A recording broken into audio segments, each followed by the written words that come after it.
All right, कैसे हैं आप सब। मशीन लर्निंग चैलेंज के आज के 7th क्वेश्चन में हम ये सीखेंगे कि कैसे VS कोड की तरह फाइल स्ट्रक्चर डिजाइन कर सकते हैं। फॉर एग्जांपल, अगर VS कोड में हम चाहें, यहाँ से हम फाइल क्रिएट कर सकते हैं, फोल्डर क्रिएट कर सकते हैं, इसके अंदर भी हम फाइल और फोल्डर क्रिएट कर सकते हैं, राइट। तो ये सारे फीचर को हम इस वीडियो में सीखने वाले हैं। और यहाँ पे हमें 3 कंपोनेंट की रिक्वायरमेंट पड़ेगी। First file tree, second folder and third file JS। ये तीनों फाइल के यूज करके हम इसका पूरा स्ट्रक्चर क्रिएट करने वाले हैं। और साथ में ही हमें एक यूटिल्स की रिक्वायरमेंट पड़ेगी।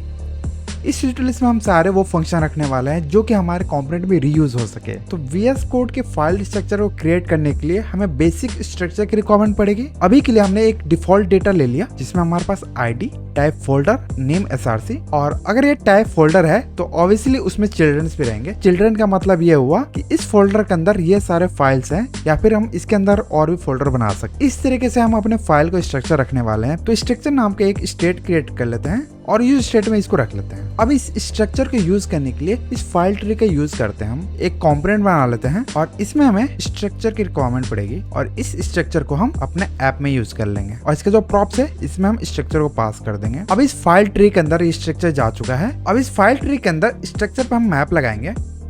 स्ट्रक्चर मैप, यहाँ पे हमारे सारे नोड आ जाएंगे। अब यहाँ पे एक डिव बना के इसका जो की ऐड कर देंगे कि नोड का ID यहाँ पे की रहने वाला है। और इसमें हमें फोल्डर की रिक्वायरमेंट पड़ेगी, तो एक फोल्डर भी बना लेते हैं। तो अभी के लिए फोल्डर में भी क्या आएगा, यहाँ पे हमारा नोड आ जाएगा और इस फोल्डर को हम फाइल ट्री में यूज कर लेंगे। तो सबसे पहला जो कंपोनेंट आने वाला है वो फोल्डर आएगा यहाँ पे। तो फोल्डर को हम यहाँ पे पास कर देंगे। इसमें हम नोड पास कर देंगे, सारे नोड को। नोड क्या है, ये सारे इंडिविजुअल एलिमेंट्स। अब यहाँ पे फोल्डर में नोड पास करने के बाद अब हम चेक करेंगे कि अगर ये नोड में चिल्ड्रन है तो हम क्या करेंगे, सेम फाइल ट्री को दोबारा से रेंडर करवाएंगे। तो हम चेक करेंगे कि अरे इज अरे नोड का चिल्ड्रन।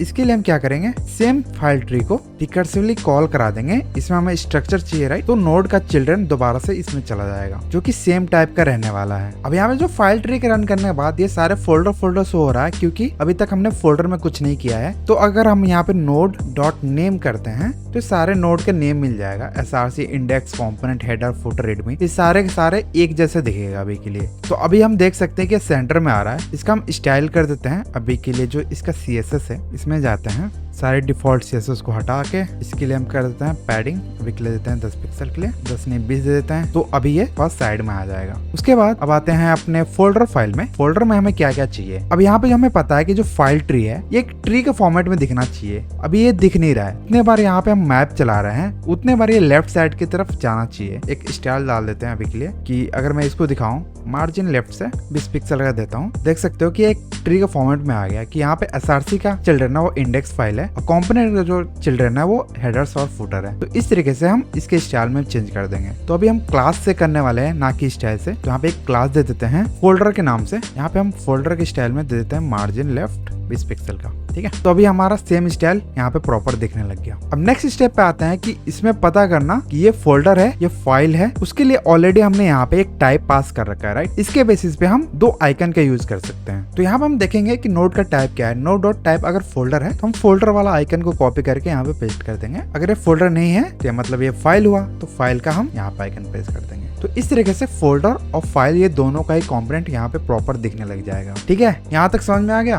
अब आते हैं नेक्स्ट स्टेप पे कि अगर हमें फाइल या फोल्डर क्रिएट करना है तो उसके लिए हम फोल्डर में ही जाते हैं। इसको थोड़ा चेंज कर देते हैं। तो अभी के लिए हम ऐसा कर देते हैं इसके नेम के लिए। तो इसके जो क्लास नेम रहने वाला है इसको देते हैं नेम। इसके बाद एक और हम मेन बना लेते हैं जिसमें हम क्लास नेम दे देंगे बटन्स। इस बटन्स में हम सारे वो बटन्स रखने वाले हैं जो कि यहाँ पे एक्शन का काम करेगा, जैसे कि ऐड फाइल और ऐड फोल्डर। यहाँ पे हम 2 बटन क्रिएट कर लेते हैं, प्लस प्लस।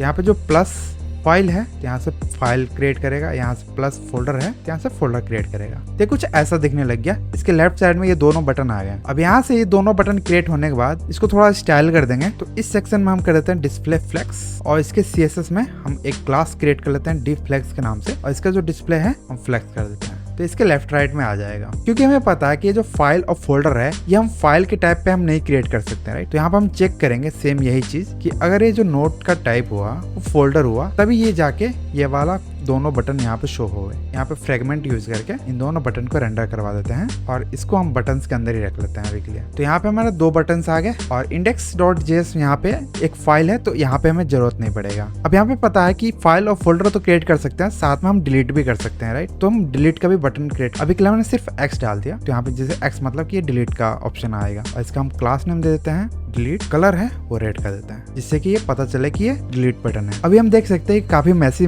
लग रहा है, तो हम इसके हॉवर पर रख लेंगे कि जब इस पे हॉवर करें तभी ये जाके बटन से ओपन हुए। तो ये जो सेक्शन का नाम है फोल्डर सेक्शन का नाम एक दे देते हैं। फोल्डर सेक्शन के अंदर हमारा जो बटन है वो बाय डिफॉल्ट रहेगा डिस्प्ले नन। तो अभी हमारा बटन हट चुका है, लेकिन ये जैसे ही इस पे हॉवर करेगा ये हो जाएगा दोबारा से ब्लॉक। तो एज यू कैन सी, अब जैसे ही इस पे हॉवर करेंगे तब ये जाके इनके बटन शो होंगे। अब आते हैं नेक्स्ट स्टेप पे कि अगर हम इसको क्लिक करते हैं तो यहाँ पे एक फाइल क्रिएट हो जाए। तो उसके लिए हम क्या करेंगे, यूटिल्स में जाएंगे, यूटिल्स में एक फंक्शन क्रिएट करेंगे ऐड आइटम के नाम से। इस ऐड आइटम फंक्शन में हमारे सारे ट्रीज आने वाले हैं, एक पेरेंट आईडी आ जाएगा हमारा और न्यू आइटम आ जाएगा। अब यहाँ पे ट्रीज के ऊपर लगा देंगे मैप। अब यहाँ पे जो जितने भी नोड आएंगे यहाँ पे हम कंडीशन वाइज चेक करेंगे अगर नोड के जो आईडी है वो इक्वल है पेरेंट आईडी के और जो नोड का टाइप है इक्वल है फोल्डर के, टर्न कर देंगे। जितने भी नोड्स हैं उसको स्प्रेड करके जो इसके चिल्ड्रन है इसमें हम क्या करेंगे, जितने भी हमारे नोड के चिल्ड्रन है इसको हम कर देंगे स्प्रेड और जो हमारा न्यू आइटम है इसके एंड में ऐड कर देंगे। अगर ये पेरेंट आईडी के इक्वल नहीं है इट्स मीन कि हमें और अंदर जाने की जरूरत है। उसके लिए हम चेक करेंगे अगर नोड में अगर चिल्ड्रन है उस केस में क्या करेंगे, रिटर्न कर देंगे दोबारा से कि सारे नोड को रिटर्न कर दो। चिल्ड्रन को क्या करेंगे, ऐड आइटम को दोबारा से कॉल करते रहेंगे कि जब तक वो डेप्थ में न चला जाए। यहाँ पे जो ट्रीज होने वाला है वो नोड का चिल्ड्रन होने वाला है। तो नोड के children comma parent ID same रहेगा और न्यू आइटम सेम रहेगा। ये दोनों ही केस अगर फेल होते हैं इस केस में हम नोड को सिंपली रिटर्न कर देंगे। तो इस फंक्शन का बेसिकली ये काम रहेगा कि हम जितने भी डेप्थ में जाना चाहें वहां पे हम कोई भी फाइल या फोल्डर क्रिएट कर सकते हैं। तो ये बेसिकली ट्रीज पे ट्रैवर्स करके वहीं पे जाके एग्जैक्ट फाइल बनाएगा। अब इस ऐड फंक्शन को हम अपने ऐप में आके यूज करने वाले हैं। अब यहाँ पे ऐप कंपोनेंट में हैंडल ऐड नाम के एक फंक्शन बना लेते हैं। अब इसमें क्या लेगा, हमारा पेरेंट आईडी और टाइप, इन दोनों वैल्यू को हमें स्टोर करके रखना पड़ेगा क्योंकि हम एक इनपुट से हम डेटा लेने वाले हैं। तो यहाँ पे हम एक स्टेट बना लेते हैं। यूज स्टेट में हम क्या रखने वाले हैं, 2 चीजें को, एक पेरेंट आईडी और एक टाइप, और इसका नाम लगता है पेरेंट आईडी टाइप। और जब ये हैंडल ऐड फंक्शन कॉल होगा तो इस टाइम ये set parent ID type call होगा और इसमें ये दोनों चीज को सेव कर लेगा। अब यहाँ पे जो भी हम इनपुट क्रिएट करेंगे उसका जो डेटा होगा वो हो जाएगा फाइल फोल्डर नेम के नाम से। यहाँ पे सेट फाइल फोल्डर नेम के नाम से, और इन दोनों डेटा को हम इसमें पास करते जाएंगे। इन सारे प्रॉप्स को हम यहाँ पे पास कर देंगे। फाइल फोल्डर नेम को पास कर देते हैं, सेट फाइल फोल्डर नेम को पास कर देते हैं। एक फंक्शन बना लेंगे ऑन फाइल फोल्डर सेव के नाम से। इसमें हम चेक करेंगे अगर इवेंट का की एंटर है इट्स मीन कि अगर हम इनपुट बॉक्स पे हम एंटर दबाते हैं तो ये जाके फाइल या फोल्डर सेव हो जाए। अब यहाँ पे जो ऐड वाला हमने फंक्शन क्रिएट किया था ऐड आइटम के नाम से, इसमें हमारा सारे ट्रीज आ जाएंगे और ये ट्रीज है वो हमारा स्ट्रक्चर है अभी के लिए। तो हम क्या करेंगे, सेट स्ट्रक्चर को कॉल करेंगे इसमें जो प्रीवियस होने वाला है, और ऐड आइटम के जस्ट बाद हमें चाहिए पेरेंट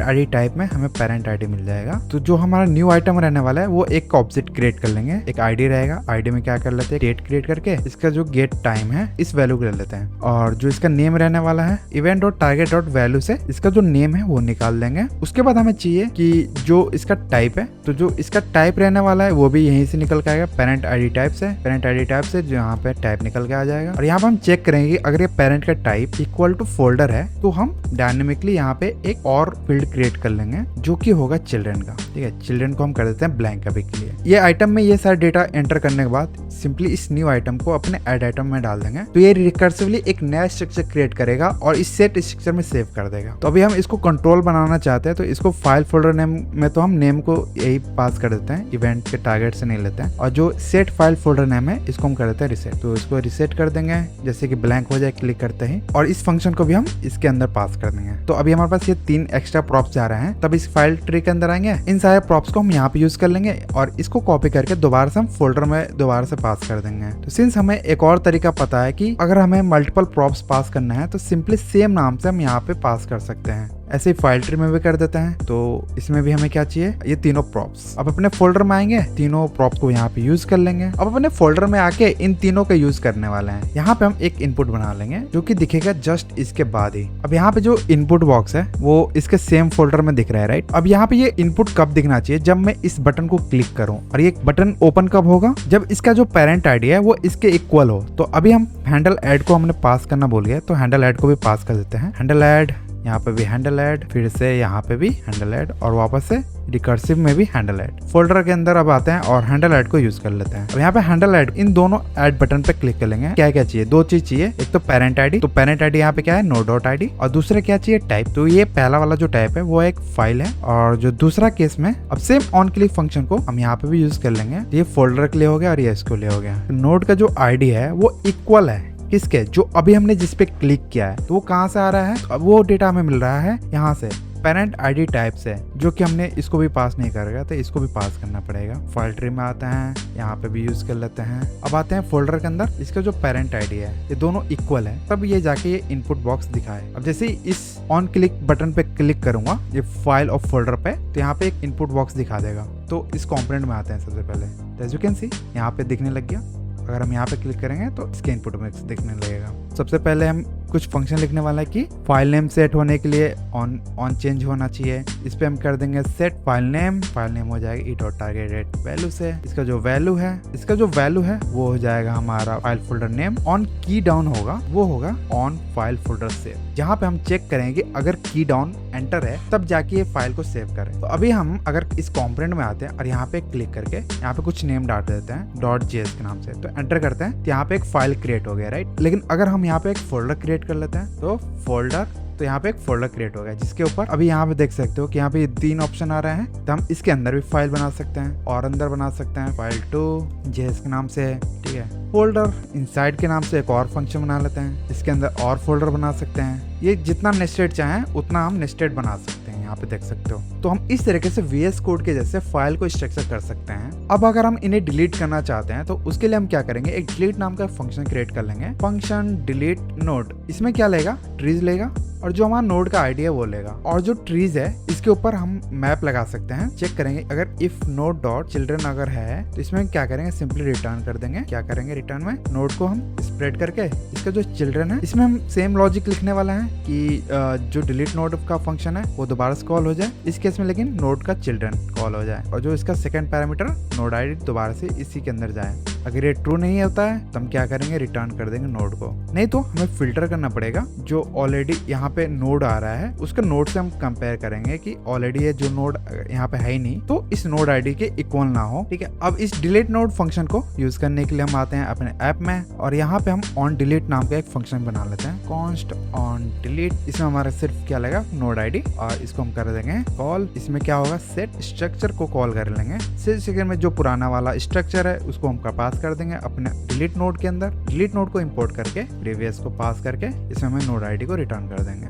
अब इस ऑन डिलीट फंक्शन को इसके अंदर पास कर देते हैं और इसके ऑन डिलीट वाले फंक्शन को पास कर देंगे ऑन डिलीट, जहाँ पे नोड डॉट आईडी ले लेगा। अब यहाँ पे नोड आईडी जैसे ही पास करेंगे तो ये सभी के लिए डिलीट फंक्शन का काम करेगा, चाहे वो फोल्डर हो या फिर file. So as you can see अभी हम देख सकते हैं कि जैसे ही अगर हम इस फाइल को डिलीट करना चाहें तो डिलीट हो गया, अगर हम इसके अंदर वाले फाइल को डिलीट करें तो वो डिलीट हो जाएगा। And that's it. ये टाइप का क्वेश्चन मोस्टली प्रोडक्ट बेस्ड के कंपनीज में पूछा जाता है, तो इसको रिवाइज कर लेना, प्रैक्टिस कर लेना ताकि तुम्हारा इंटरव्यू क्रैक हो सके। Make sure to subscribe this channel and share this to your friends and comment below if you have any doubt और any suggestion for it. Thank you, bye bye.